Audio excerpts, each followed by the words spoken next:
में एक जगह है बलिया और वहां है एक सड़क जिस पर है एक पेड़। लोग कहते हैं वो भुताहा है। तो आज हम जानेंगे उसी पेड़ से जुड़ी एक सच्ची, रोंगटे खड़े कर देने वाली कहानी। एक ऐसी कहानी जो अंधविश्वास और हकीकत के बीच की लकीर को धुंधला कर देती है। कहानी का जो सेंटर है ना, वो है सुरेमनपुर रेलवे स्टेशन जाने वाले रास्ते पर एक पीपल का पेड़। वहां के लोग मानते हैं कि ये पेड़ कुछ अजीब और भयानक घटनाओं का अड्डा है और हमारी आज की कहानी बस इसी पेड़ के इर्द गिर्द घूमती है। तो चलिए अब मिलते हैं इस कहानी के मेन कैरेक्टर से। नाम था उसका रवि। सुरेमनपुर के पास ही एक छोटे से गांव का नौजवान। सपने तो बहुत बड़े थे उसके, लेकिन शायद समझदारी उतनी नहीं।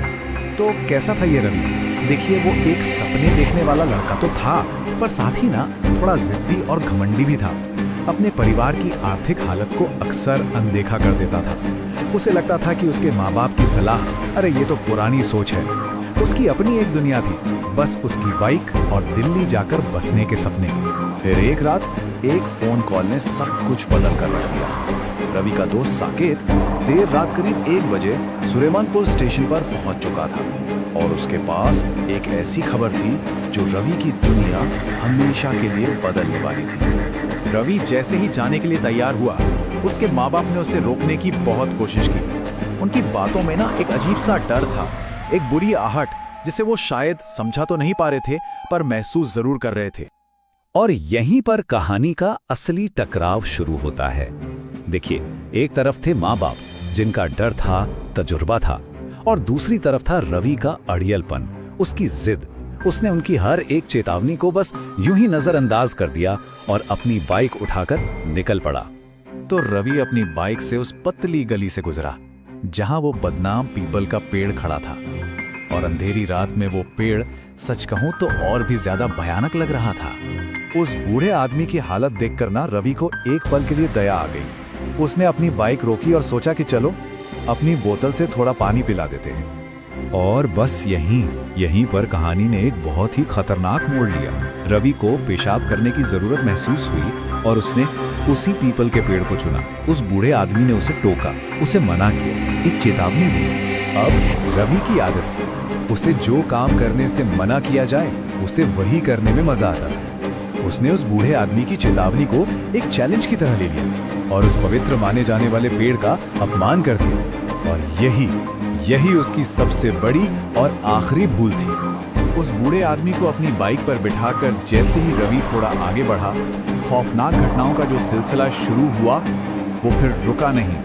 हमला इतना तेज और डरावना था कि रवि बाइक पर से अपना कंट्रोल खो बैठा और सीधा एक पेड़ से जा टकराया। जब उसे होश आया तो चारों तरफ बस सन्नाटा था और वो बूढ़ा आदमी गायब हो चुका था। उस हादसे के बाद रवि की हालत तेजी से गिरने लगी। जो चीज एक मामूली पेट दर्द से शुरू हुई थी, वो जल्द ही एक बहुत ही गंभीर, मतलब मानसिक और शारीरिक बीमारी में बदल गई। एक ऐसी बीमारी जिसका कारण डॉक्टर भी नहीं समझ पा रहे थे। उसे दिल्ली के एक अस्पताल में भर्ती कराया गया और वहां रवि का बर्ताव और भी ज्यादा अजीब और डरावना हो गया। अब ये बात साफ हो रही थी कि ये कोई आम बीमारी तो बिल्कुल नहीं है। रवि के शरीर से अलग अलग आवाजें आने लगी थीं, कभी किसी बच्चे की, कभी एक औरत की, तो कभी उसी बूढ़े आदमी की। वो चीखता था, चिल्लाता था। ये सब देखकर अस्पताल के दूसरे मरीज भी डरने लगे थे और अब उसके माँ बाप को भी यकीन हो गया था कि ये कोई बीमारी नहीं, बल्कि उनके बेटे पर किसी बुरी शक्ति का साया है। रवि की जिंदगी के आखिरी पल बहुत ही ज्यादा खौफनाक थे। ऐसा लग रहा था मानो कोई अनदेखी ताकत उसके शरीर को उसकी हद से कहीं ज्यादा तोड़ मरोड़ रही है, जब तक कि उसके शरीर ने जवाब नहीं दे दिया। तो सवाल ये उठता है कि रवि के साथ आखिर हुआ क्या था? क्या इसका कोई साइंटिफिक या साइकोलॉजिकल कारण था, या फिर जवाब उसी पेड़ से जुड़ी कहानियों में, वहां के लोगों की बातों में छिपा है? तो क्या ये सिर्फ एक हादसा था या फिर कुछ और?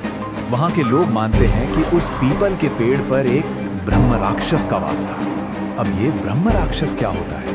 ये एक बहुत ही शक्तिशाली आत्मा होती है और रवि ने जो किया वो कोई अनजाने में हुई गलती नहीं थी, बल्कि उस शक्ति के घर का जानबूझकर किया गया एक अपमान था। इस कहानी का जो सबसे जरूरी पॉइंट है वो ये है कि शायद वो शक्ति रवि को कोई नुकसान पहुंचाना ही नहीं चाहती थी, लेकिन रवि का घमंड, उसका वो अपमान करने वाला रवैया, उसने उस शक्ति के गुस्से को भड़का दिया और उसका अंजाम बहुत भयानक हुआ।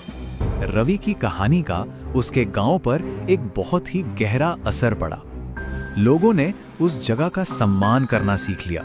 ये सिर्फ डर नहीं था, ये एक तरह का सम्मान था उस अनदेखी शक्ति के लिए जिसे उन्होंने महसूस किया था।